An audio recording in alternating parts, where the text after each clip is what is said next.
High Admiral Zextal stood aboard the bridge of the inevitable conquest, his iridescent scales reflecting the soft purple glow of the holographic displays surrounding him.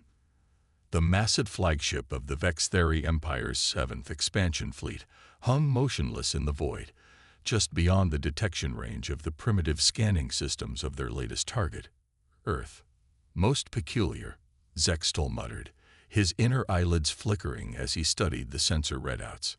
A Class 5 civilization with the technological capability to split atoms, yet they waste resources on internal conflicts and entertainment. Science Officer Nimra explained this contradiction. Nimra, a slender figure with crystalline growths protruding from her shoulders, stepped forward. "High Admiral, our analysis suggests these humans are different from other species we've encountered. They possess the scientific understanding to create devastating weapons, yet they appear to lack the unity and discipline that typically accompany such advancement." Different. Zextal's head crest flared with amusement. "They seem perfectly ordinary to me. Another primitive species that will soon serve the glory of the Empire." But as Nimra manipulated the holographic display to show more detailed scans of Earth's cities, something in her posture suggested unease. "Sir, with respect, I notice patterns that concern me. Their entertainment shows remarkable creativity. They spend significant resources creating thousands of different scenarios about first contact with alien species. And how is this relevant to our conquest?" Zextal's tone carried a warning edge. "Many of these scenarios involve successfully defending against invasion forces far more advanced than their own. They appear to be rehearsing, sir, not through military exercises, but through imagination." Zextal dismissed her concerns with a wave of his clawed hand. "Imagination does not stop plasma bolts, Science Officer. Prepare the initial assessment report for the Imperial Council. I want approval for conquest within 3 lunar cycles." As his officers hurried to comply, Zextal studied the blue-green planet below. The Vextheri Empire had conquered 17 species in the past century alone. Their method was perfectly refined. Identify isolated civilizations, overwhelm them with superior technology, and absorb them into the Empire's rigid hierarchy. Earth would be no different. But on the planet below, humanity was about to prove just how wrong he was. The first sign that this conquest would be different came during the standard pre-invasion surveillance. 3 Vextheri stealth scouts, using technology that had never failed to remain undetected, were spotted within hours of entering Earth's atmosphere. Not by military sensors or government installations, but by amateur astronomers sharing data through primitive digital networks. "Impossible," Zextal hissed when the report reached him. "Their detection capabilities are centuries behind ours. How could they?" "Sir," Nimra interrupted, her crystalline growths pulsing with concerned light. "They didn't detect our technology. They noticed where our ships blocked out stars. They're looking at the shadows we cast on their night sky." This was the first crack in the Empire's confidence. No species had ever spotted their scouts through such a simple method. The Vextheri relied on technological superiority, not basic observation. The second crack appeared when Earth's response to discovering the scouts defied all predicted behavior patterns. Instead of panic or military mobilization, humans across the planet began broadcasting messages into space. Not pleas for peace or declarations of war, but thousands of different messages in hundreds of languages. Some were mathematical equations, others were music, art, or jokes. "They're overwhelming our communication analysis systems," reported Communications Officer Vexmore. "We can't determine which transmissions are official and which are noise." Zextal's frustration mounted as reports continued to arrive. The humans were responding to the discovered presence of aliens not with fear, but with enthusiastic curiosity. Their digital networks buzzed with millions of discussions, theories, and plans. They were adapting to the idea of alien life with alarming speed. "Enough of this chaos," Zextal declared. "Proceed with standard invasion protocol. Deploy the intimidation fleet." as the massive Vextheri warships decloaked in Earth's orbit, creating an awesome display of power that had broken the will of many species before first contact was even made. The humans reacted in a way that would haunt the Empire's nightmares for generations to come. They laughed. Not everyone, of course. Many were afraid, as they should be. But across the planet, millions of humans responded to the sight of planet-killing warships with excitement, curiosity, and even joy. Their digital networks exploded with commentary about how various alien ships from their fiction looked cooler, or how the Vextheri ship's design lacked imagination. "Sir," Nimra's voice was barely a whisper as she studied the incoming data. "I don't think they're going to surrender." Zextal's head crest flattened against his skull. For the first time in his long career, he felt something he'd never expected to experience during a standard conquest: uncertainty. The humans weren't following any of the expected patterns for a pre-FTL civilization encountering a superior force. They weren't unified enough to mount an effective resistance, yet too chaotic to efficiently conquer. They possessed nuclear weapons but spent more resources on creating entertainment than weapons. They had already imagined countless scenarios like this one, and seemed almost eager to experience it firsthand.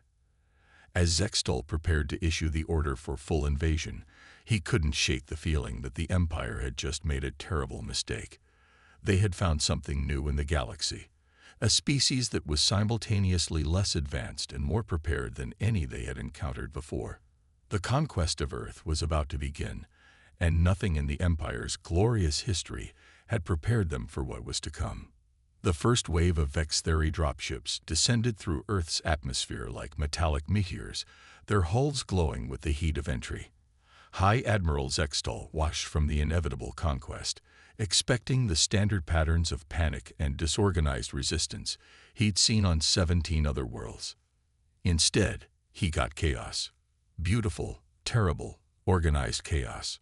"Sir, we're detecting thousands of small aircraft approaching our dropships," Combat Officer Vex Moore reported, his scales shifting to a worried gray. "But they're civilian vessels." Zextal's inner eyelids flickered in confusion as he studied the tactical display. Private aircraft, from small propeller planes to corporate jets, were swarming his invasion force. Not attacking, just flying in seemingly random patterns that forced his ships to constantly adjust their trajectories. "Swat them aside," he ordered, his head crest flattening in annoyance. "We can't, sir.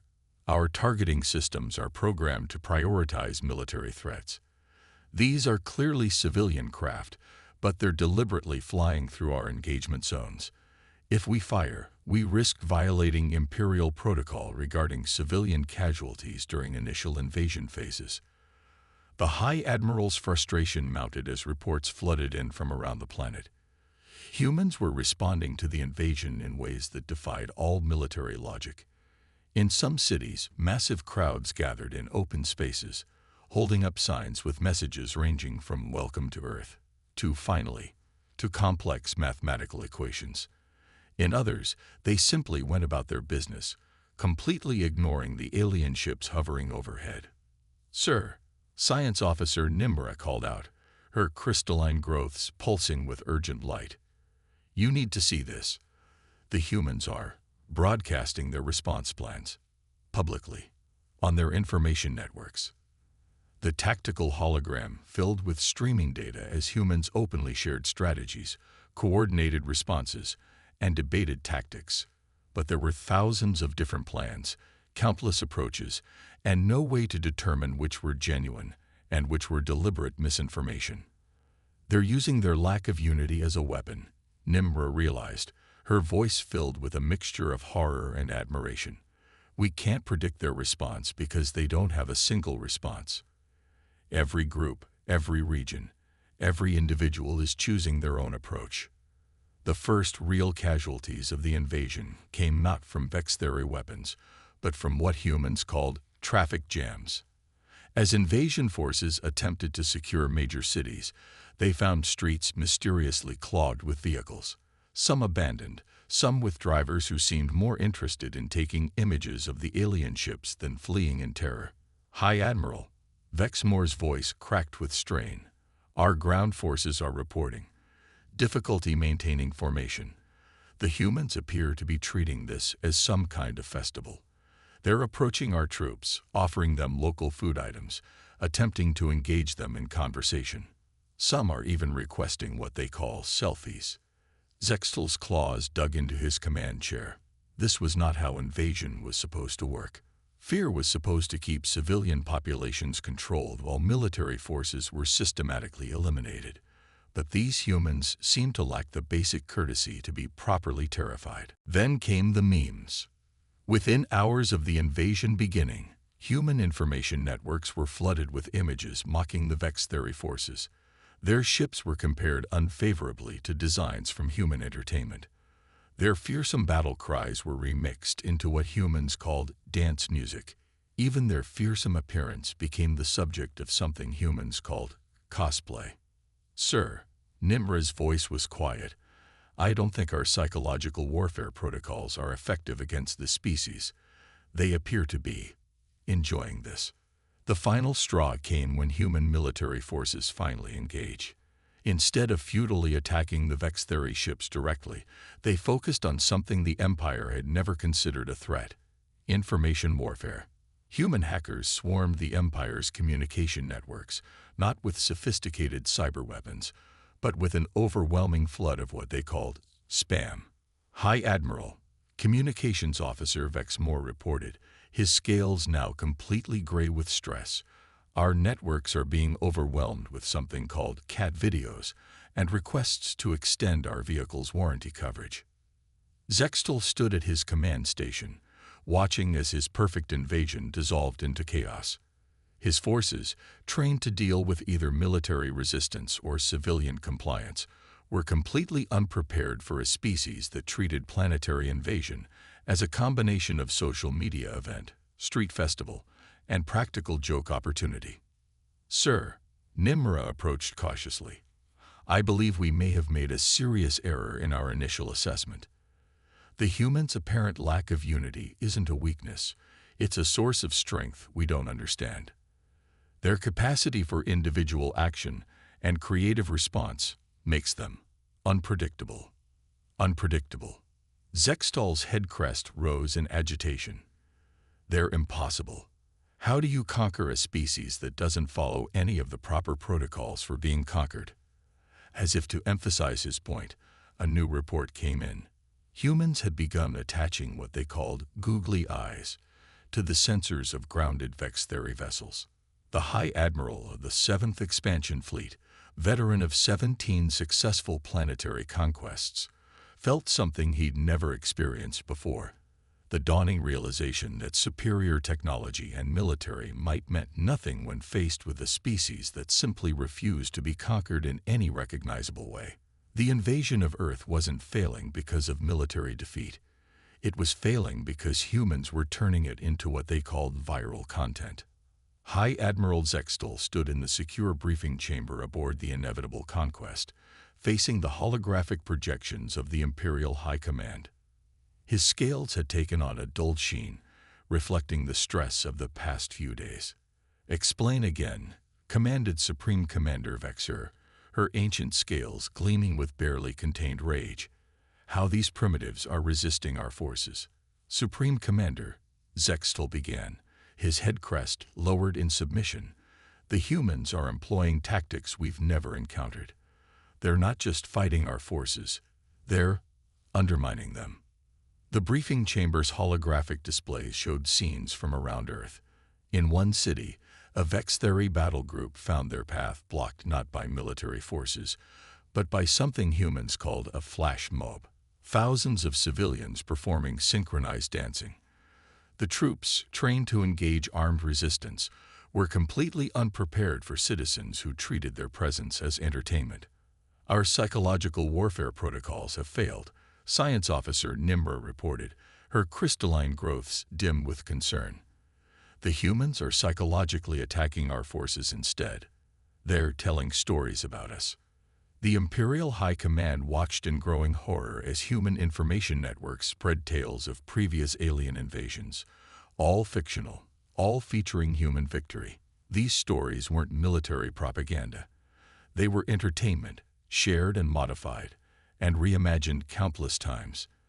And Vex Theory troops were watching them. Our soldiers are becoming hesitant, Zextal admitted. They've accessed human entertainment archives. Thousands of scenarios where technologically superior invaders are defeated by human ingenuity. It's affecting their confidence. Then block their access to human networks. Supreme Commander Vexer demanded. We tried, Nimra responded. The humans responded by broadcasting their signals at higher power. They're now transmitting something called Independence Day on all frequencies. Our troops can't stop watching. The situation on the ground was deteriorating rapidly. Vex Theory forces, trained for organized resistance, found themselves facing what humans called guerrilla marketing. Resistance groups branded themselves with logos. Civilian vehicles modified to look like famous alien fighting vehicles from human entertainment appeared and disappeared in hit-and-run propaganda operations. They're treating this invasion like a product launch, Nimrod explained, her voice tinged with fascination.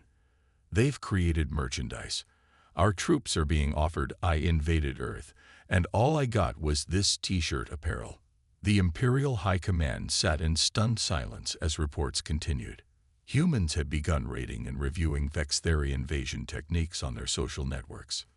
Professional critics were comparing the Empire's ships unfavorably to designs from their science fiction. Military analysts were publicly pointing out tactical flaws while adding no offense intended to their reports. But the most dangerous aspect, Zextal continued, his voice heavy, is their adaptability. Every time we adjust our tactics, they respond with something new, something unpredictable. The displays showed scenes of humans incorporating Vex Theory technology into their own devices, not for military purposes, but to create what they called trending content. Empire communication protocols were being used to share recipes. Defeated scout ships were being converted into food trucks. They're not just resisting us, Nimra added. They're assimilating us into their culture, their entertainment, their daily lives. Our troops are beginning to question whether they're the invaders or the invaded. Supreme Commander Vexer's scales had taken on a pale, sickly color. This is unprecedented. Our entire conquest protocol is based on overwhelming force and psychological dominance. How do we conquer a species that refuses to be overwhelmed or dominated? There's more, Zextal said quietly. We've detected increased activity in their space programs. They're not just defending. They're planning to expand. They're studying our technology, not to copy it, but to improve it, to make it, as they say, cooler. The Imperial High Command watched in growing dread as humans began launching their own vessels, modified with a mixture of Vex Theory technology and what they called aesthetic improvements. Their ships weren't just functional. They were designed to make a statement. They're turning our invasion into their stepping stone to the stars, Nimri observed. And they're doing it with style. The truth was becoming clear to the Empire's leadership. They hadn't found a primitive species to conquer. They'd found humanity, a species that had spent centuries imagining this exact scenario, a species that met overwhelming force not with fear, but with creativity, adaptability, and an inexplicable ability to turn any situation to their advantage. As the briefing concluded, Supreme Commander Vexer made an unprecedented decision. "Prepare Contingency Plan Omega," she ordered, her voice carrying the weight of defeated pride. "We must contain this creativity before it spreads to other systems." The Empire was about to learn that trying to contain humanity was like trying to contain a story. The harder you tried to suppress it, the faster it spread. The emergency session of the Imperial High Command was interrupted by a sound that had never before been heard in the sacred halls of the Vex Theory Empire's ruling chamber. Laughter. Human laughter, echoing through every communication channel, every data stream, every secured frequency. Supreme Commander Vexer's scales shifted to ash gray as reports flooded in from across the invasion fleet. "How?" she demanded, her voice cracking. How have they penetrated our most secure networks? High Admiral Zextal, now looking visibly worn, activated a holographic display. They haven't broken our encryption. Supreme Commander, they've made it irrelevant. They're broadcasting on all frequencies, including ones we didn't know existed. Our attempts to block their transmissions have only inspired them to be more creative. The display showed something that sent shivers through the assembled command staff. Vextheri troops dancing. Not under duress, but voluntarily, participating in what humans called TikTok challenges. The Empire's fearsome warriors were becoming social media stars. It gets worse, Science Officer Nimra reported, her crystalline growths pulsing with anxiety. Our psychological profiling systems have completely broken down. We can't predict human responses because they're actively trying to be unpredictable. They're turning our invasion into something they call content. The evidence was overwhelming. Humans had begun rating invasion scenarios on their entertainment platforms. Professional critics were writing reviews of battle tactics. Someone had started a cooking show featuring dishes inspired by Vextheri military rations. But the true horror, Zextal continued, his head crest completely flat, is what they're doing to our younger troops. They're making friends with them. Security footage showed Vextheri soldiers being invited to what humans called parties. They were learning human games, sharing what humans called memes, and worst of all, beginning to question the Empire's rigid hierarchy. Words like fun and chill had entered their vocabulary. The infection is spreading, Supreme Commander Vexer observed, horror creeping into her voice. Other conquered species are watching. They're seeing humans treat our invincible empire as entertainment. Reports were coming in from across controlled space. Subject species were beginning to imitate human behaviors. There were reports of unauthorized creativity, spontaneous celebrations, and worst of all, the emergence of something humans called fan fiction about the Empire.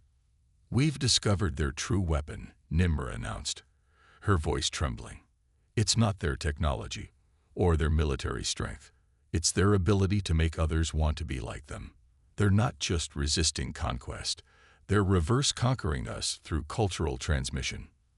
The command chamber's displays showed the latest human broadcast, a reality show called Invasion Makeover, where human designers critiqued and redesigned Vextheri military installations for better feng shui and curb appeal.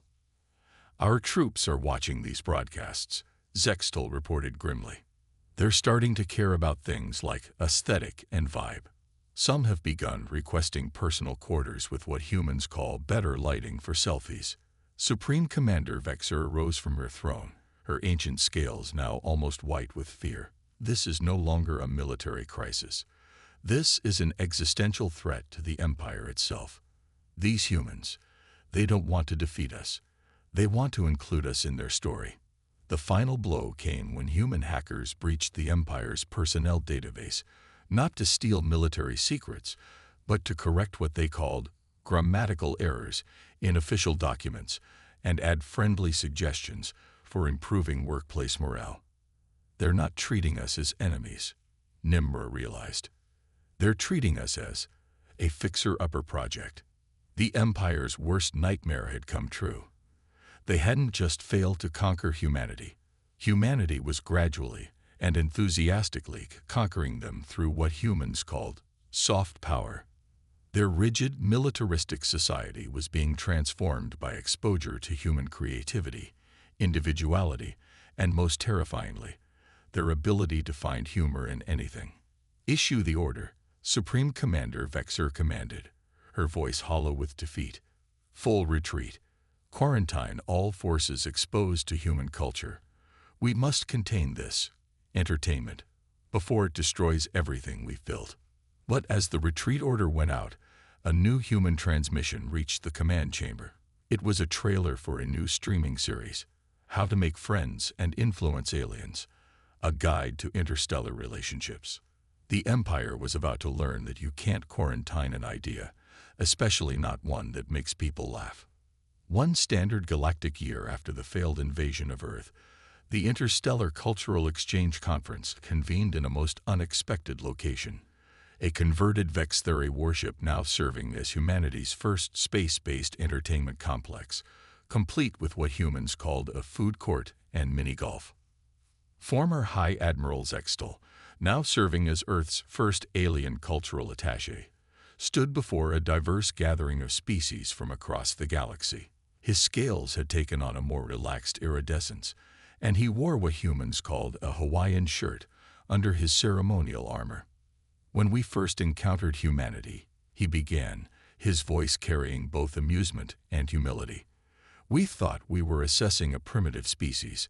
Instead, we discovered something unprecedented in galactic history, a civilization that had spent centuries rehearsing first contact through storytelling.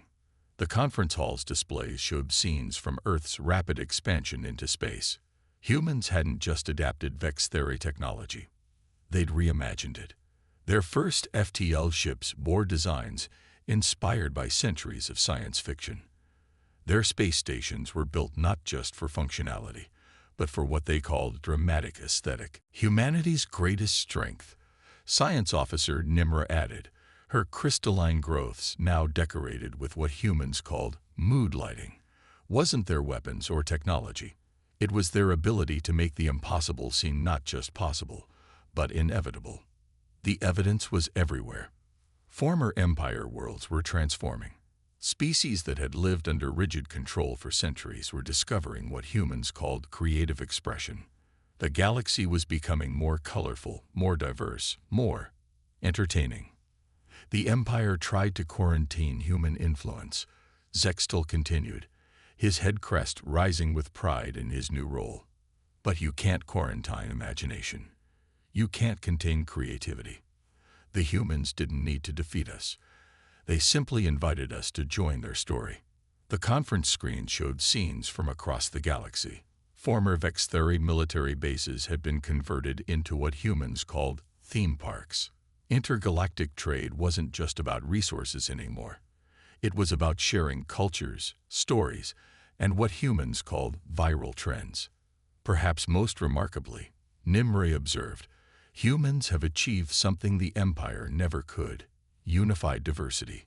They've shown us that strength doesn't come from conformity, but from celebrating our differences. The galaxy was changing. Species that had never communicated were now sharing their own stories, inspired by human example. The rigid hierarchies of the past were giving way to something new. A galactic community built not on conquest, but on cultural exchange. The Empire feared human unpredictability. Zextal concluded, but we've learned that unpredictability is the source of their greatest gift, the ability to imagine better futures and then make them real. As if to emphasize his point, the conference was interrupted by an announcement: the premiere of the first intergalactic streaming service, featuring content from 1,000 worlds.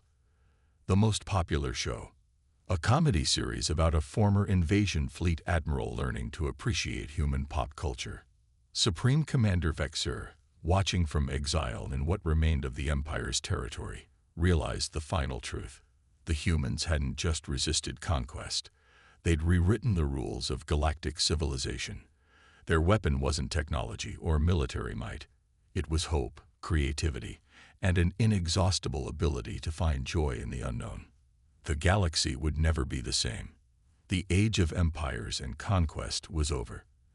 The age of imagination had begun. And somewhere on Earth, a human child looked up at the stars and asked, "What story shall we tell next?" The answer came from 1,000 worlds, in 1,000,000 voices, all sharing their own tales in what humans called the greatest crossover event in history. The Empire had sought to conquer humanity. Instead, humanity had taught the galaxy how to laugh, dream, and imagine together. It wasn't the end of history.